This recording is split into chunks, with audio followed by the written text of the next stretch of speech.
ఒక కథను వ్రాశాను. ఇందులో పావురం తన స్నేహితుడైన చిలుకతో యేసు పేరుకు మానవ పేర్లకు మధ్య ఉన్న వ్యత్యాసం గురించి మాట్లాడుతుంది. ఈ కథలో నెమలి, బాతు, పిచ్చుక వంటి ఇతర పక్షులు కూడా యేసు పేరు గురించి సీరియస్గా మాట్లాడుకుంటాయి. మీరు దీన్ని చదివి ఆనందిస్తారని ఆశిస్తున్నాను. ఒక పెద్ద మర్రి చెట్టు కొమ్మ మీద పావురము, పావని, చిలుక రామ కూర్చుని ఉన్నాయి. రామ పావనిని అడిగింది, పావని, మనుషుల పేర్లు యేసు పేరు మధ్య తేడా ఏమిటి?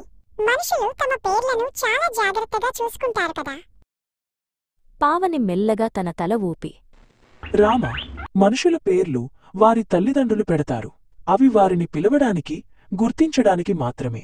కాని యేసు పేరు అలా కాదు. అది రక్షణకు, శక్తికి చిహ్నం అని చెప్పింది. ఈ మాటలు విన్న నెమలి మయూర తన అందమైన ఈకలను కొద్దిగా కదిలిస్తూ, అవును, పావని చెప్పింది నిజం. మన పేర్లు మన గుర్తింపు కోసం, కాని యేసు పేరు మన జీవితానికి ఒక అర్థాన్ని, ఒక మార్గాన్ని చూపిస్తుంది అని అంది.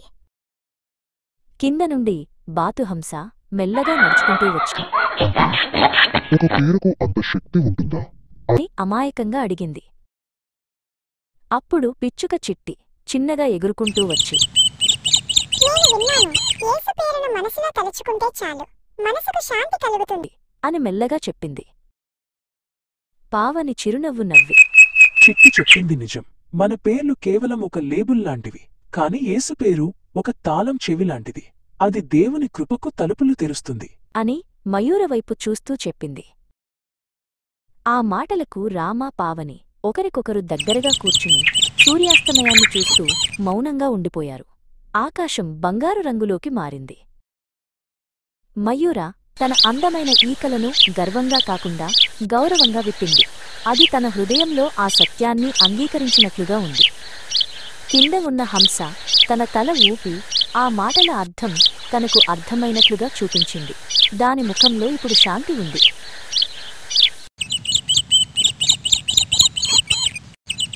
చిట్టి పావని వెనుక కూర్చుని, అవును, మన పేర్లు మనకు ముఖ్యం, కానీ యేసు పేరు అందరి కోసం. అది మనకు ఆశను, వెలుగుని ఇస్తుంది అని చెప్పింది. అప్పుడు ఆ పక్షులన్నీ కలిసి ఒక పాట పాడుకున్నాయి.